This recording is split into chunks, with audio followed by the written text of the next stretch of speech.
Mẹ không này. Nè, mẹ không? Riêng.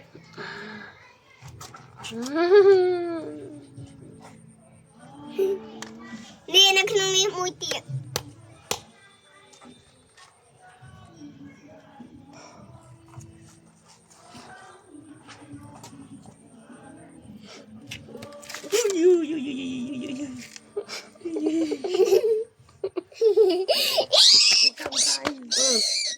Để chiêm bạn ở càng này. Chiêm bây giờ bạn. Đã thơ thơ. Nhưng mà thấu nhung lá. Má. Anh thì mình đi. Đi. Đặt thăm vía.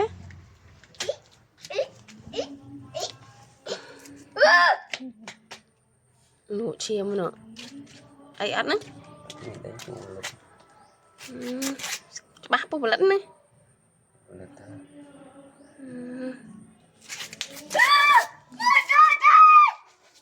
Nhập ôn. Màu lươn.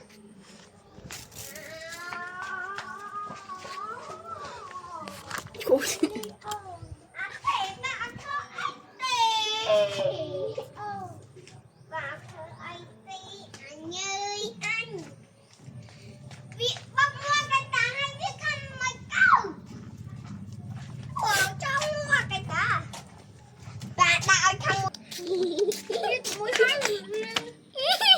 Tông chành. Đây thế. Mà khai khai biết mà khai khai. Lấy lấy. Mấy chỗ gì? Lấy chỗ chết. Mới nè. Tông chành. Tông. Lấy Lấy lấy. à phun đi nợ cây. Lấy lấy. Chân mày chân. Lấy. Chắc á. Ôi. Lấy.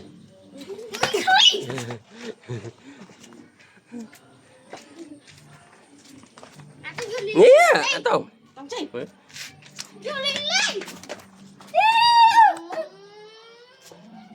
Lấy.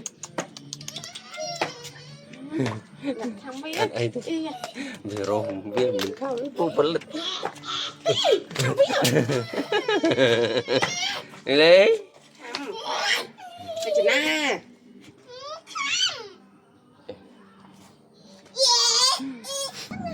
Nè.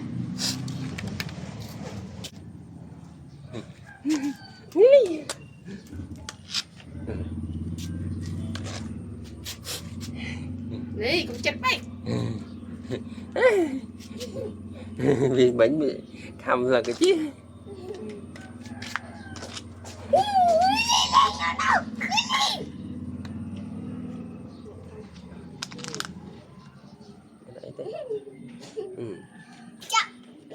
Má ơi bên lấy giúp bà chậm.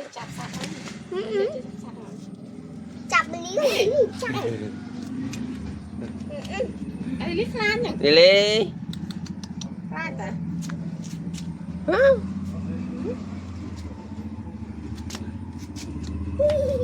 Đi lan nhỉ?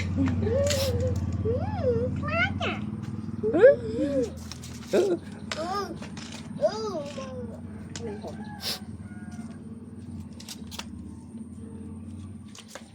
Đi lan. Biết là đã biết không ấy. Mình cho anh mơ mở. Ăn đi lan nhỉ? Ê. Đi lan nhỉ? Mà tí tiết. Rồi cái đi hoa mua đồ ăn nhanh. Cái quả bò đi chậm. Đó. Vậy. Mà mua nhau Việt Nam thì lên khoai con thì bằng đi. Ăn lại. Ăn đi lắm. Ô anh Vĩnh. Anh Tông. Anh Tông ăn là ngày là. Ô anh đi lấy cái lá nhỉ? Anh sẽ chặt quá này. Ê, bà nho máu ấy.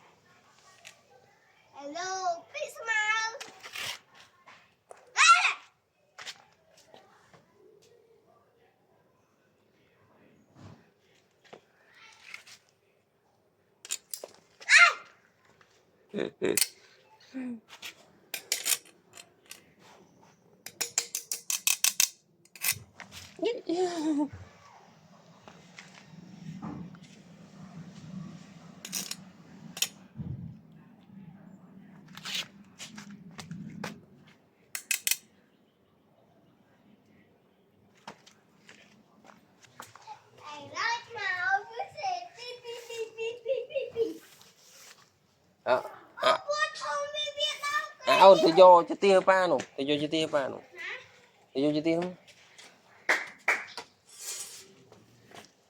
Tôi vô với đã chân đây rồi, giờ này đã chân đây luôn, giờ này đã chân đây.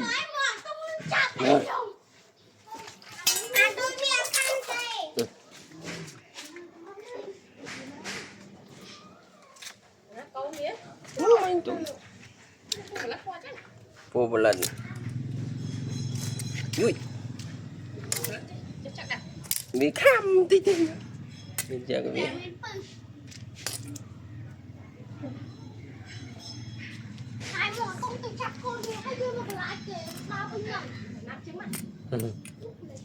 Cam nữa.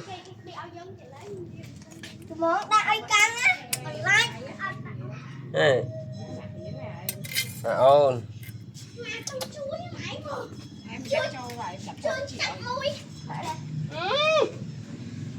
Chà ná.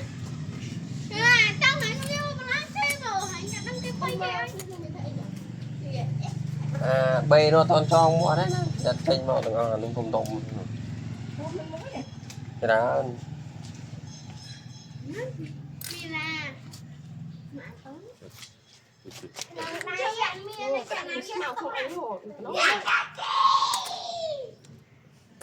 Bà đi thôi.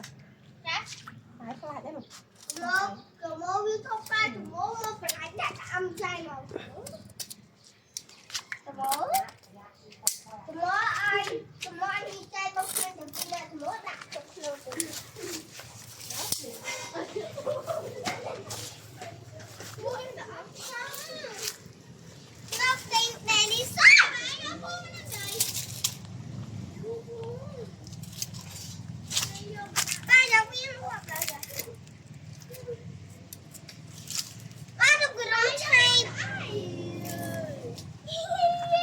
Tôi